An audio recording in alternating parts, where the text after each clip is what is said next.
Good morning friends, નવમા ધોરણમાં તમારું બધાનું સ્વાગત છે અને હું હેમાંગ ચંદાણી નવમા ધોરણમાં આપ સૌનું સરસ મજાનું સ્વાગત કરું છું. મારી સાથે તમને ખ્યાલ છે તમે ગણિત વિષય ભણવાના છો અને આજે હું ચેપ્ટર ચાલુ કરવા જઈ રહ્યો છું, ચેપ્ટર 1. બરાબર છે, જે બહુ ઇમ્પોર્ટન્ટ ચેપ્ટર છે, જે 10મા ધોરણમાં પણ ફરીથી આવશે. ઓકે, તો ચેપ્ટર 1ની વાત કરીએ આપણે. ચેપ્ટર 1માં નામ છે સંખ્યા પદ્ધતિ. બરાબર છે. શું છે આ સંખ્યા પદ્ધતિ? એટલે તમે જે સંખ્યાઓનો ઉપયોગ કરીને ગણિત ગણો છો એ સંખ્યાઓને અલગ અલગ ભાગમાં વહેંચવામાં આવે છે. તો આ દરેક ભાગ આપણને ખબર પડતો હોવો જોઈએ. બરાબર છે. અને એ કયા કેટેગરીમાં આવે છે એ પણ આપણને ખબર પડતી હોવી જોઈએ. કે ભાઈ ઘણીવાર તમને બધી સંખ્યા નહીં આપે, નામ કહી દેશે કે ભાઈ આ પ્રકારની સંખ્યા, આ પ્રકારની સંખ્યા, તો એ પ્રકાર તમને પ્રોપર ખબર હોવો જોઈએ. તો સૌથી પહેલું છે પ્રાકૃતિક સંખ્યા. મિત્રો, પહેલું છે પ્રાકૃતિક સંખ્યાઓ. બરાબર છે, જેને તમે ધન પૂર્ણાંક સંખ્યાઓ પણ કહી શકો છો. બીજું એનું નામ છે ગણતરીની સંખ્યાઓ. યસ, ગણતરીની સંખ્યાઓ. કેમ કે ગણતરી કરવા માટે મેક્સિમમ આ જ પ્રકારની સંખ્યાઓનો ઉપયોગ થાય છે. બરાબર, યાદ રાખજો આ વસ્તુ. તો પ્રાકૃતિક સંખ્યા શરૂ થાય, યાદ રાખો, એની શરૂઆત 1થી થાય. 1થી નાની કોઈ પણ પ્રાકૃતિક સંખ્યા નથી. નાનામાં નાની પ્રાકૃતિક સંખ્યા 1 છે અને અનંત સુધી છે. અનંત સુધી, આ પાછળ જે તમને 3 ડોટ દેખાય છે મિત્રો, એનો મતલબ થયો અનંત સુધી. એટલે પ્રાકૃતિક સંખ્યા 1થી ચાલુ થાય, 1, 2, 3, 4 અને અનંત સુધી જાય. એનો કોઈ અંત નથી, યાદ રાખજો. બરાબર. હવે પૂર્ણ સંખ્યા અને પ્રાકૃતિક સંખ્યામાં કેટલો ફરક? તો પૂર્ણ સંખ્યા અને પ્રાકૃતિક સંખ્યામાં એક જ સંખ્યાનો ફરક, 0. બરાબર. એટલે પૂર્ણ સંખ્યાઓ 0થી ચાલુ થાય અને એ પણ અનંત સુધી જાય. તો આના ઉપરથી તમને એટલી ખબર પડવી જોઈએ કે બધી પ્રાકૃતિક સંખ્યાઓ એ પૂર્ણ સંખ્યા છે, પણ બધી પૂર્ણ સંખ્યાઓ એ પ્રાકૃતિક સંખ્યા નથી. આ વસ્તુ ક્લિયર થવી જોઈએ. કોઈ પૂછે નાનામાં નાની પ્રાકૃતિક સંખ્યા કઈ? 1. અને મોટામાં મોટી પ્રાકૃતિક સંખ્યા તો અનંત છે. અનંતનો મતલબ જેનો કોઈ અંત ના હોય, અને કોઈ અંત જ નહીં હોય તો પછી ક્યાંથી મળશે ભાઈ? બરાબર. એવી રીતે નાનામાં નાની પૂર્ણ સંખ્યા 0 છે અને મોટામાં મોટી પૂર્ણ સંખ્યા એ પણ ના મળે, અનંત છે. તો આ બંને પહેલાં ક્લિયર થઈ જવું જોઈએ. બરાબર છે. હવે સૌથી ઇમ્પોર્ટન્ટ પૂર્ણાંક સંખ્યાઓ. બરાબર, આ સૌથી ઇમ્પોર્ટન્ટ છે. પૂર્ણાંક સંખ્યાઓ, પૂર્ણ અંક, આખી સંખ્યા. તમે કહેશો આ બી આખી સંખ્યા છે, આ બી, હા ભાઈ આ બધી આખી સંખ્યા છે. પણ પૂર્ણાંક સંખ્યાઓમાં 3 પ્રકારની સંખ્યાઓનો સમાવેશ થાય છે. એક છે ધન પૂર્ણાંક સંખ્યા, એક છે ઋણ પૂર્ણાંક સંખ્યા અને એક શૂન્ય પોતે. બરાબર છે. તો ધ્યાન રાખો, બધી ધન પૂર્ણાંક સંખ્યા, આ બેટા ધન પૂર્ણાંક સંખ્યાઓ છે. એ બી ક્યાં સુધી છે તમે જોઈ શકશો, અનંત સુધી છે. આ બધી ઋણ પૂર્ણાંક સંખ્યા છે, એ બી અનંત સુધી છે. બરાબર. અને આ પોતે શૂન્ય છે. ઓકે, તો આ રીતે ધન પૂર્ણાંક સંખ્યા, ઋણ પૂર્ણાંક સંખ્યા અને શૂન્ય, આ બધું ભેગું થઈને પૂર્ણાંક સંખ્યા કહે. દાખલામાં ખાલી એમ કીધું હોય ધન પૂર્ણાંક સંખ્યા, તો આ જે પ્રાકૃતિક સંખ્યા પણ કહેવાય. ઋણ પૂર્ણાંક સંખ્યા તો આ, બરાબર છે, અને શૂન્ય તો આપણે જાણીએ જ છે. તો આ બધું ભેગું થઈને પૂર્ણાંક સંખ્યા બને. હવે તમે ધ્યાનથી જરા જોજો. હું તમને પૂછું, 1થી નાની પૂર્ણાંક સંખ્યા કઈ? 0. 0થી નાની પૂર્ણાંક સંખ્યા -1. -1થી નાની પૂર્ણાંક સંખ્યા -2. -2થી નાની પૂર્ણાંક સંખ્યા -3. તો આ બાજુ અનંત સુધી છે ને આ બાજુ અનંત સુધી છે. તો એનો મતલબ કે પૂર્ણાંક સંખ્યાને ના કોઈ શરૂઆત છે, ના કોઈ અંત છે. શરૂઆત બી અનંત છે, અંત પણ અનંત છે. તો નાનામાં નાની પૂર્ણાંક સંખ્યા મળે નહીં અને મોટામાં મોટી પૂર્ણાંક સંખ્યા પણ મળે નહીં. યાદ રાખજો, આ વસ્તુ બહુ જ ઇમ્પોર્ટન્ટ વસ્તુ છે. બરાબર. વિદ્યાર્થી ભૂલ કરતા હોય છે અહીંયા, ભાઈ નાનામાં નાની પૂર્ણાંક સંખ્યા ન મળે, મોટામાં મોટી પૂર્ણાંક સંખ્યા ના મળે. યાદ રાખજો. બરાબર છે. તો આ થઈ ગઈ પૂર્ણાંક સંખ્યા. હવે આ જે પ્રાકૃતિક સંખ્યા છે એને બી તમે ઘણા બધા ભાગમાં વહેંચી શકો. પ્રાકૃતિક સંખ્યાને આ બધાને વહેંચી શકો, પણ આપણે પ્રાકૃતિક સંખ્યાની વાત કરીએ તો એકી ધન પૂર્ણાંક સંખ્યા અથવા અયુગ્મ ધન પૂર્ણાંક સંખ્યા, બંને એક જ કહેવાય. એકી સંખ્યા. એકી સંખ્યા એટલે તમને ખબર છે જેનો એકમનો અંક 1, 3, 5, 7, 9 હોય એ બધી એકી સંખ્યા. તો જો મેં લખી છે તો એકી ધન પૂર્ણાંક સંખ્યા શરૂ ક્યાંથી થાય? 1 થી અને ક્યાં સુધી જાય? અનંત સુધી જાય. બરાબર, આનો કોઈ અંત નથી. પછી તમને એવું કહેવામાં આવે ચલો 90 થી લઈને 100 વચ્ચેની એકી ધન પૂર્ણાંક સંખ્યા તો 91, 93, 95, 97, 99 આ બધી એકી ધન પૂર્ણાંક સંખ્યા છે. બરાબર, જેને તમે અયુગ્મ પણ કહેશો. અને જે સંખ્યા એકી નથી એ બધી બેકી છે એટલે કે યુગ્મ છે. તો બેકી સંખ્યાઓ કઈ? 2, 4, 6, 8 જેને 2 વડે તમે ભાગી શકો એ બધી બેકી ધન પૂર્ણાંક સંખ્યા. યુગ્મ ધન પૂર્ણાંક સંખ્યા તો એ પણ અનંત સુધી છે. ચલો નાનામાં નાની એકી ધન પૂર્ણાંક સંખ્યા 1, મોટામાં મોટી એકી ધન પૂર્ણાંક સંખ્યા ન મળે. નાનામાં નાની બેકી ધન પૂર્ણાંક સંખ્યા 2, મોટામાં મોટી બેકી ધન પૂર્ણાંક સંખ્યા ન મળે. ક્લિયર થઈ ગયું આ વસ્તુ? સરસ, ગુડ. હવે છે અવિભાજ્ય વિભાજ્ય. બહુ જ મહત્વનું આ. બરાબર છે. અવિભાજ્ય કોને કહેવાય ને વિભાજ્ય કોને કહેવાય જરા સમજી લેજો. હું તમને કોઈ સંખ્યા આપું, માની લો કે મેં તમને 2 સંખ્યા આપી. બરાબર, શું આના 2 ટુકડા થઈ શકે 6ના? હા, થઈ શકે. ટુકડા એટલે ગુણાકારથી. તો હું આવું લખી શકું 2 ગુણ્યા 3? હા, લખી શકાય. તો એનો મતલબ 6ના 2 અવયવ પડ્યા. 6ના 2 અવયવ પડ્યા. બરાબર, ચલો હું 5ના તમને ટુકડા કરવાનું કહું.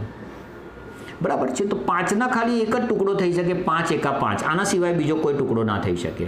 તમે કહેશો સાહેબ 6માં બી એવું થઈ શકે? યસ, 6માં બી એવું થઈ શકે. 6 એકા 6, 6 એકા 6. બરાબર છે. ઓકે, તો જ્યારે કોઈ સંખ્યાનો આ સિવાયના બીજા કોઈ રીતે અવયવ પડતા હોય તો એવી સંખ્યાને વિભાજ્ય સંખ્યા કહેવાય. અને જે સંખ્યાનું ખાલી આવો જ અવયવ પડે એને કહેવાય અવિભાજ્ય સંખ્યા. બીજી રીતે સમજાવું, ચલો 15. તો જોઈ લો 15ના કેટલા અવયવ પડે? એક તો 5 તરી 15 અને એક 15 એકા 15. તો બોલો આ બી અવયવ છે ને આ બી અવયવ છે, તો એનો મતલબ આ કેવી સંખ્યા? વિભાજ્ય. બરાબર છે. પછી હું તમને કહું 17, તો 17ના કયા અવયવ પડે? તો 17 એકા 17, ડેટ્સ ઇટ. બસ, આના સિવાય બીજો કોઈ અવયવ પડે જ નહીં. તો આ અવિભાજ્ય સંખ્યા થઈ ગઈ. ખબર પડી ગઈ? તો જેના અવયવ પડી શકે, જેનું વિભાજન થઈ શકે એ બધી વિભાજ્ય, અને જેનું વિભાજન ન થઈ શકે, આના સિવાયનું કોઈ પણ વિભાજન ન થઈ શકે તો એ બધી થઈ જાય અવિભાજ્ય સંખ્યા. ઓકે, તો જો અવિભાજ્ય સંખ્યાઓ કઈ છે?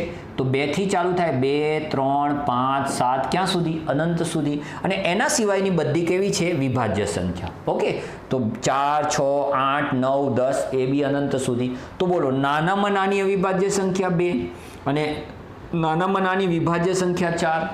મોટામાં મોટી તો તમે જાણો જ છો, ન મળે. ઓકે, હવે તમે કહેશો સાહેબ આ બંને લિસ્ટમાં એક તકલીફ છે, એક નથી દેખાતો. તો યાદ રાખજો કે એક એ વિભાજ્ય કે અવિભાજ્ય સંખ્યા નથી. એક નહીં વિભાજ્ય કે નહીં અવિભાજ્ય, અને કોઈ લિસ્ટમાં નહીં મૂકવાનું. વિભાજ્યના લિસ્ટમાં બી નહીં મૂકવાનું ને અવિભાજ્યના લિસ્ટમાં બી નહીં મૂકવાનું. તો ફ્રેન્ડ્સ, આટલું પહેલાં તમને સરસ રીતે ક્લિયર થયેલું હોવું જોઈએ. ના ખબર પડે તો વિડીયોને રિવાઇન્ડ કરીને જોવાનું. બરાબર છે, પણ પહેલાં આટલું ક્લિયર કરી દેવાનું. કેમ કે આટલું ક્લિયર થશે તો જ હું હવે આગળના એક સ્ટેપમાં જઈ શકીશ, અને એ છે યસ સમમેય સંખ્યા. બરાબર છે, ખૂબ જ ઇમ્પોર્ટન્ટ સમમેય સંખ્યા. સમમેય સંખ્યા કોને કહેવાય? યાદ રાખજો, સમમેય સંખ્યા કોને કહેવાય? તો બહુ સિમ્પલ છે.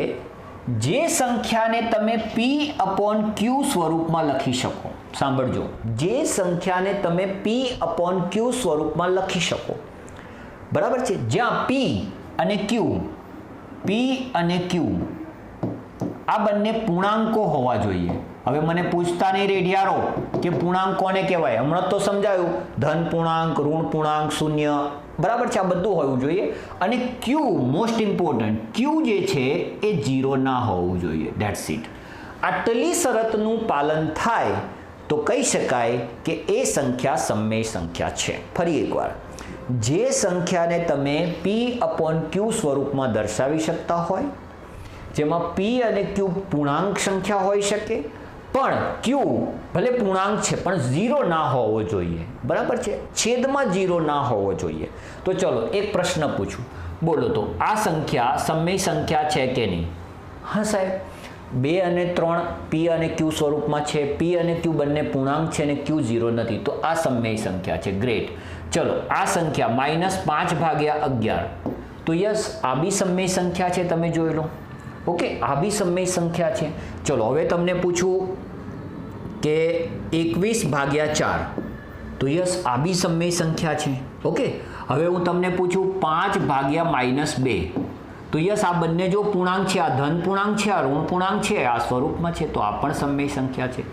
પણ હવે હું તમને પૂછું કે 12/0, તો બોલો વિચારીને જવાબ આપો, શું આ સમય સંખ્યા છે? 100% સમય સંખ્યા નથી. કારણ શું? તમે કહેશો સાહેબ આ બી પૂર્ણાંક છે, આ બી પૂર્ણાંક છે, પણ બેટા ક્યુ જે છે એ 0 હોવો જોઈએ નહીં. બરાબર, એટલે માટે આ સમય સંખ્યા નથી. ક્લિયર થઈ ગયું હશે? ગ્રેટ. બરાબર, પણ હવે હું તમને પૂછું કે 5, શું 5 એ સમય સંખ્યા છે? તો તમે કહેશો ના સાહેબ 5 સમય સંખ્યા નથી. ભાઈ કેમ નથી? તો તમે કહેશો સાહેબ જો 5 P/Q સ્વરૂપમાં જ નથી. પણ હું કહીશ ના, તમે વિંગ્સના ચશ્મા પહેર્યા છે તો જુઓ ધ્યાનથી કે દરેક સંખ્યાના છેદમાં એકડો તો હોય અને હોય જ. બરાબર છે, તો શું આના છેદમાં 1 છે? તો યસ હોય જ છે, તો આપણે લખતા નથી. આપણે બધા એટલા મોટા રેડિયાળો છે કે આપણે સાલું 1 લખતા નથી, પણ દરેક સંખ્યાના છેદમાં 1 તો હોય જ છે, યાદ રાખો. તો યસ આ બી તો સમય સંખ્યા થઈ. બરાબર, ચલો હવે હું તમને પૂછું -7, તો તમે કહેશો સાહેબ આ બી P/Q, પણ ઉભારો. હા, આના છેદમાં પણ 1 તો છે જ.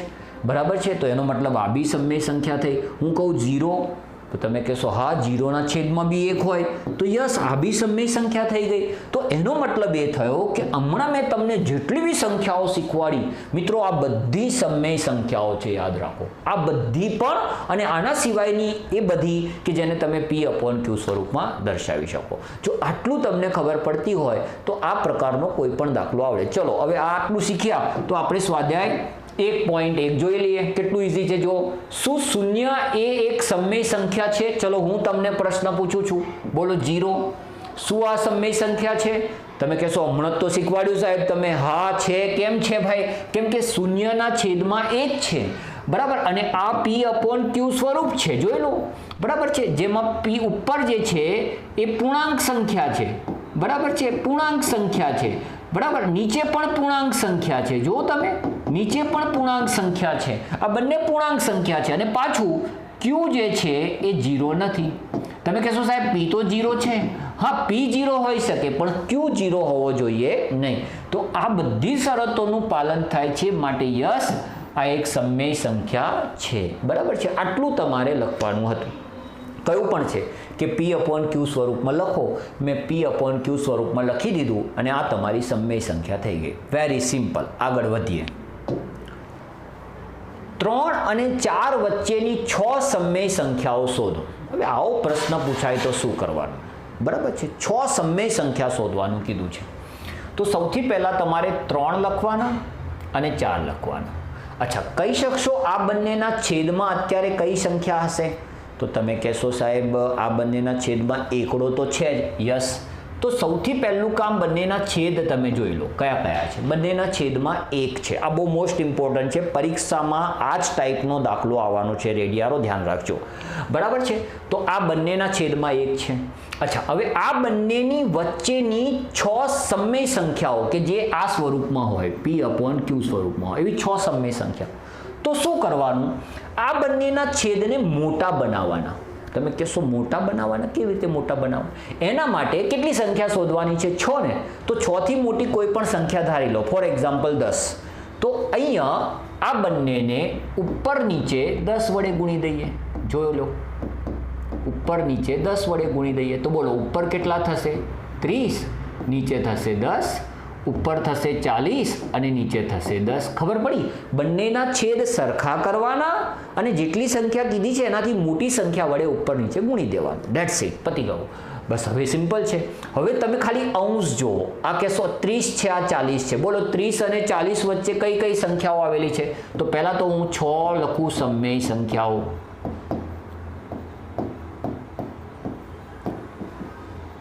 બરાબર, ચલો 30 અને 40 વચ્ચે તો હું એમ લખી શકું 31 હા લખી શકાય, 32 હા લખી શકાય, 33 હા સાહેબ લખી શકાય. આ તો એકડા બગડા તગડા જ છે. બરાબર, 35, 36 આ બધી સમય સંખ્યાઓ. ના, ભૂલ કરી, ઉભા રહો. તમે કહેશો 30 અને 40 વચ્ચે તો આવી છે. આપણે તો 3, 4 વચ્ચે શોધવાની હતી. તમે તો આ તો 3, 4 વચ્ચે ક્યાં છે? થઈ જશે. કેવી રીતે? તમે જો આ બંનેના છેદમાં કોણ છે 10, તો આ લોકોને 10 વડે ભાગી પણ દો, પતી ગયું. તમે કહેશો સાહેબ આની જગ્યાએ આ બંને આ છેદમાં 50 હોત તો 50 વડે ભાગી દે, કોઈ પણ સંખ્યા વડે ભાગી દો. એટલે એક જ વસ્તુ યાદ રાખવાની, જ્યારે બે સંખ્યાની વચ્ચેની સમય સંખ્યા કીધી હોય તો એના છેદ સરખા કરવાના અને મોટા કરવાના. બસ આ બે નિયમ યાદ રાખવાના. જો વધારે સરસ રીતે હવે આ દાખલામાં ખબર પડશે. 3/5 અને 4/5 વચ્ચેની 5 સમય સંખ્યા. ચલો મેં 3/5 અને 4/5 અહીંયા લખી દીધા. બરાબર. હવે આના છેદમાં તો ઓલરેડી પાંચડા આપેલા છે, પેલામાં તો એકડો હતો નહીં, આપણે લખી દીધો હતો. બરાબર. તો 5 સમય સંખ્યા કીધી છે, તો 5 કરતાં મોટી કોઈ પણ સંખ્યા ધારી લો. તમે 10 જ ધારો ને, તો એનો મતલબ આ બંનેને આપણે 10 વડે ગુણીએ. બરાબર છે. તો ઉપર પણ 10 વડે અને નીચે પણ 10 વડે. કેટલું ઇઝી છે જોઈ લો. બરાબર છે. તો ઉપર થઈ જશે 30 અને નીચે કેટલા થઈ જશે 50. અહીંયા થઈ જશે 40 અને નીચે થઈ જશે 50. કેટલું સિમ્પલ થઈ ગયું જોઈ લો. બંનેના છેદ સરખા છે. ચલો હવે 5 સમય સંખ્યા મારે લખવી છે. 5 સમય સંખ્યા. ઓકે. તો બોલો 30 અને 40 વચ્ચે તો સાહેબ 31, 32 હમણાં લખી જ હતી આપણે, હે ને? તો એ જ જવાબ આવશે કે અલગ જવાબ આવશે? વિચારો તો થોડું. એ જ જવાબ આવશે કે અલગ જવાબ આવશે? સોરી, 5 જ કીધી હતી. બરાબર. એટલે આ નથી લખતા આપણે. બરાબર છે. ઓકે. તો અલગ આવશે. કેમ અલગ આવશે? એના છેદમાં 10 હતા, આના છેદમાં કેટલા આવશે 50. તો આના છેદમાં 50 લખીએ, આના છેદમાં 50 લખીએ, આના છેદમાં 50, 50 અને 50. પતી ગયું. આ રીતે મિત્રો તમારે કોઈ પણ બે સંખ્યા આપી હોય અને એની વચ્ચેની સમય સંખ્યા શોધવાની કીધી હોય તો બે જ વસ્તુ, છેદ સરખા કરવાના અને બને એટલા મોટા કરવાના, અને પછી જે ઉપરની સંખ્યા છે, અંશ છે, એની વચ્ચેની જેટલી સંખ્યા માંગી હોય એ શોધી લેવાની. બરાબર. આની પ્રેક્ટિસ થોડી વધારે કરજો, પરીક્ષામાં આ ટાઈપના દાખલા વધારે પૂછાશે. આગળ વધીએ. નીચેના વિધાનો સત્ય છે કે અસત્ય જણાવો. સત્ય છે કે અસત્ય? ભાઈ બધું સત્ય જ છે યાર, આપણે તો સત્યની પૂજા કરીએ છીએ. તો અસત્ય રેઢિયારને શોધો ને જણાવો. તો દરેક પ્રાકૃતિક સંખ્યા એ પૂર્ણ સંખ્યા છે. ચલો હું તમને ભૂતકાળમાં લઈ જાઉં. બોલો, દરેક પ્રાકૃતિક સંખ્યા એ પૂર્ણ સંખ્યા છે. શું આ બધી સંખ્યા અહીંયા આવેલી છે? હા આવેલી છે. તો લો આપણું કામ થઈ ગયું. બરાબર છે. તો ભાઈ આ સાચું છે, આપણે રેડ કલરથી લખવું, આ સાચું છે. લો સાહેબ આ સાચું છે, લખવાની સમજવાની જરૂરત જ નથી. દરેક પૂર્ણાંક એ પૂર્ણ છે. ચલો એ બી જોઈએ. દરેક પૂર્ણાંક એ પૂર્ણ છે. અહીંયા જે સંખ્યાઓ દેખાય છે, શું આ બધી સંખ્યા અહીંયા છે? જરા સમજો. અહીંયા જે સંખ્યાઓ દેખાય છે, શું આ બધી સંખ્યા અહીંયા છે? ચેક કરીને કહો મને. તો તમે કહેશો ના સાહેબ, હા ધન પૂર્ણાંક છે, 0 છે, પણ ઋણ પૂર્ણાંક તો અહીંયા નથી. તો એનો મતલબ એ થયો કે દરેક પૂર્ણાંક સંખ્યા એ પૂર્ણ સંખ્યા નથી. આ વિધાન ખોટું કહેવાય. તો આપણે લખીશું, આ વિધાન કેવું છે? ખોટું. શું લખીશું? દરેક પૂર્ણાંક એ પૂર્ણ સંખ્યા છે એ વિધાન ખોટું છે. દરેક પૂર્ણ સંખ્યા એ પૂર્ણાંક સંખ્યા છે એવું તમે લખી શકો. અચ્છા, દરેક સમય સંખ્યા એ પૂર્ણ સંખ્યા છે. તો વિચારો, દરેક સમય સંખ્યા જેને આપણે P/Q સ્વરૂપમાં લખી શકીએ, તો શું આ બધી સંખ્યા પૂર્ણ કહેવાય? ક્યાંથી કહેવાય? આ તો અપૂર્ણાંક કહેવાય અને આપણે અપૂર્ણાંક કહીએ છીએ. તો શું બધી અપૂર્ણાંક એ પૂર્ણ છે? ના, પણ દરેક પૂર્ણ એ સમય સંખ્યા છે, એ મેં તમને સમજાવ્યું. બરાબર છે. તો આ વિધાન પણ કેવું છે? ખોટું છે. આટલું જ તમારે કરવાનું હતું. અહીંયા તમે જુઓ, સ્વાધ્યાય 1.1 આપણે પૂરું કરી દીધું. હવે આના પછી હું તમને સમય અને અસમયનો તફાવત સમજાવવાનો વિડીયો આપીશ. એ તમારે જોવાનો, સમજવાનો, અને પછી આપણે સ્વાધ્યાય 1.2 ચલાવીશું. ઓકે, તો મળીએ. ચલો આવજો, ટાટા બાય બાય. બીજા લેક્ચરમાં મળીએ છીએ.